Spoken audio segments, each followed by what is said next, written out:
Welcome to part 3 of the Fern Brethower story. In this segment, Fern talks about growing up in the 30s, snagging chickens, and the sense of hope that surrounded her and her family during those hard scrabble times. What was the dinner table like? What sort of rituals did you have that sort of reinforced that faith and hope and Well, I humor? suppose it came in there, but mostly the guys talked about how the crops were doing and if they were going to make it or not, if there was going to be anything.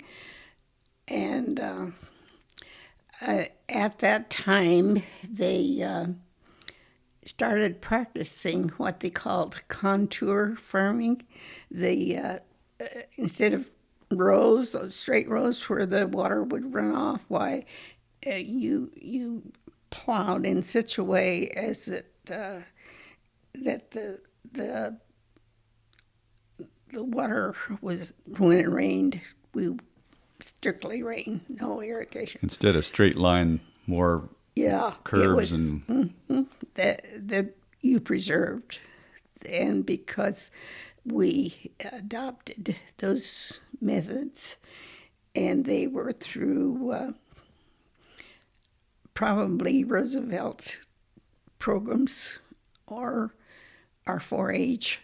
I don't know how they learned it, well, but it came up in the Dust Bowl picture where the yes, Department of Agriculture started to take a look at and how they might change what was going on. right.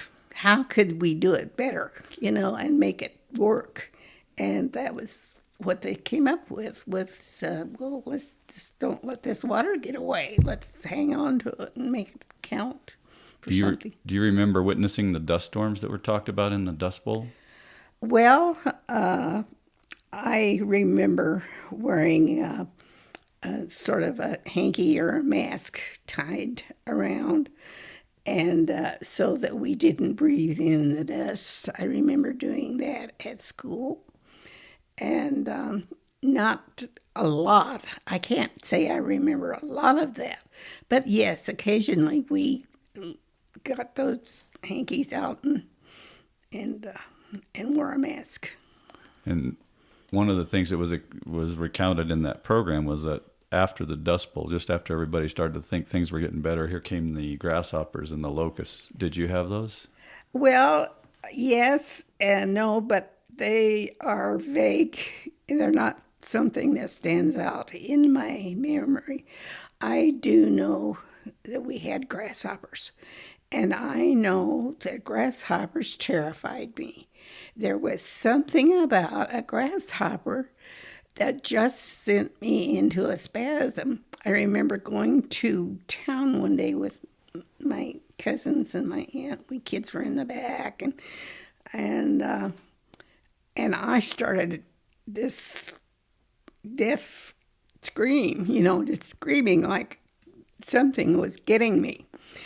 And Aunt Myrtle slammed on the brakes and stopped the car, and she had a bunch of us in, so she wasn't driving and talking over her shoulder at the same time. And what is wrong? And there I was in the corner, trying to squeeze back into the corner of the back seat. And she said I was absolutely terrified. And she wanted to spank me, but she wouldn't, because she saw the terror in my face. Well, a grasshopper had got into the car, and I thought it was going to get me. Really?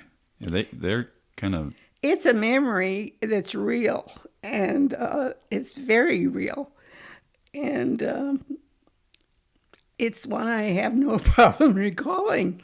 And now that's the only one that I had, but I do know that the grasshoppers ate our crops some years, and they were part of this story. Do you ever remember your parents? I mean, as a kid, you're insulated from all the hardship, but you and your parents came through the Depression and the Dust Bowl and the locusts. And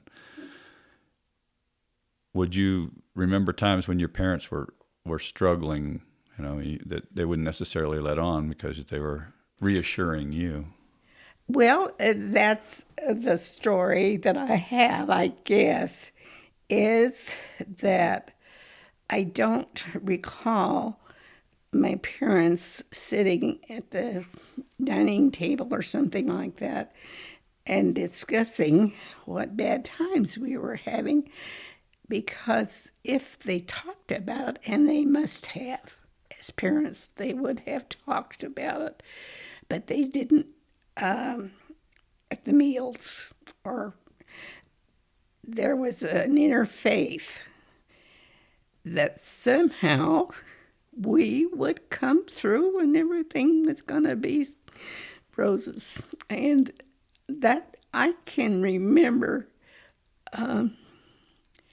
that sense of this isn't forever.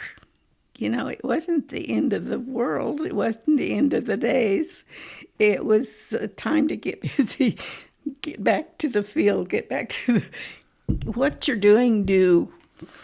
Yeah, well, I really appreciate that. When I see it, when I saw the program and I see the pictures of the dust, the dark clouds. Now, I don't remember seeing black clouds like they showed in the documentary, but yes, I'm sure that we had them. And I can remember that we had a fruit cellar. We called it the fruit cellar. It was dug in the ground, and it was where Mother kept all of the canned goods. And we kept the potatoes I talk potatoes. Well, potatoes were a big part of my diet, and I still love them. Now, one of the gals that lives here says she can't stand potatoes because she had potatoes, and she's just, 3 or 4 years younger than I. And I said, oh, I loved them, and I still do.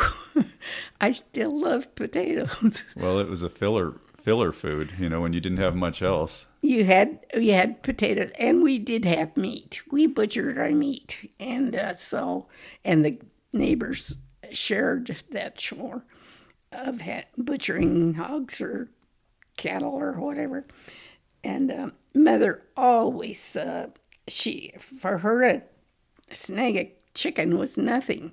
She had a big long wire thing with a hook on the end, and she could reach out and get the leg and pull the chicken to her and wring its neck and have it having it in a skillet so quick that my dad used to laugh so much. He was a joke he loved to tell on Mother.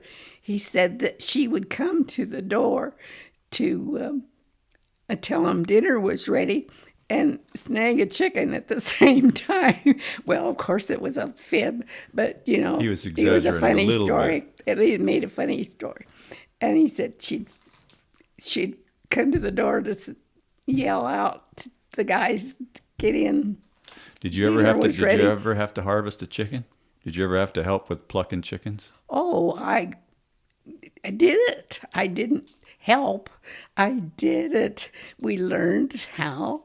That was one of the chores we learned to do. I learned to dress chickens. And today, I would rather have one of my home dressed chickens than one at the whatever. Yeah, I tried that one time. My brother and I tried dressing a chicken. It really was a humbling experience, trying to take all those feathers off and the smell and It wasn't good. It didn't. Yeah, by the time dinner came around, I wasn't quite ready for it.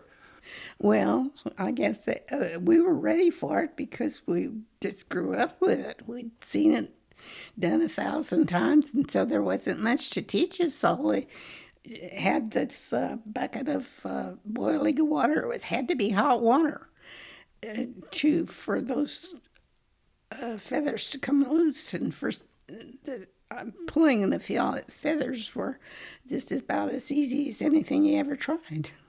Well, those pin feathers were hard, though, weren't they? Those little ones. Well, yeah, but you know what? It was just part of the job, and it was over before you started. So what? What did that experience, that growing up experience, how did that shape you as a person? What sort of things did you bring from that experience? I think that the thing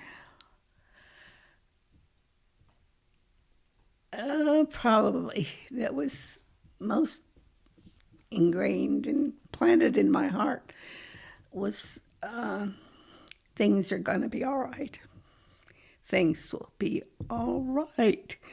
Don't worry, just keep busy and do the best you can. Things will be all right. And sure enough, you know, I've tried to make that my theme that things are never, ever, ever hopeless. They will be all right. And I think probably that was the thing that won me my husband, was that he liked that about me. That was something that he was attracted to. And I probably smiled back, and sure enough. I think we're all attracted to that kind of attitude. Well, the you're positive. always looking for something to be, you know. Yeah. You don't go out seeking the person that's always downtrodden and feeling bad about themselves Well, I in the never world. lacked for boyfriends. I can remember never, ever having. And now I had a sister that she didn't care for the boys at all. She didn't want them coming near. And I thought, what's wrong with her? These guys are great. They're the greatest. What kind of fun did your family, you talked about things that the community would do, your 4-H meetings and church. What did your family do for fun? Well, one of the things that I remember, we had what we called a community meeting. And it was the community, the people who got together. I can't say how often these things took place. We called them community gatherings. And different people of our, I don't know who decided who was going to do what, but they put on programs. And they were always so laughable, so fun, and then we'd all get in our family cars and go home. And what was a program like? Was it a play or something? not necessarily. It could be something that somebody had got together and cooked up and thought they'd like to do it. And the stage was elevated. You know, we sat down here, and the people that did the performance or the entertaining were on stage. We're getting close to the end. I was just wondering if there was something that you wanted to share that we hadn't touched on. I guess I would summarize by saying that my growing up years are the most meaningful part of my life, and that I enjoyed them. And I had some knocks on my head, you know. Some things didn't turn out the way I thought they should, the way they would, but you always get through. That's the end of part 3 of our story with Fern Brethower. Other stories of the 20s and 30s are available on this website.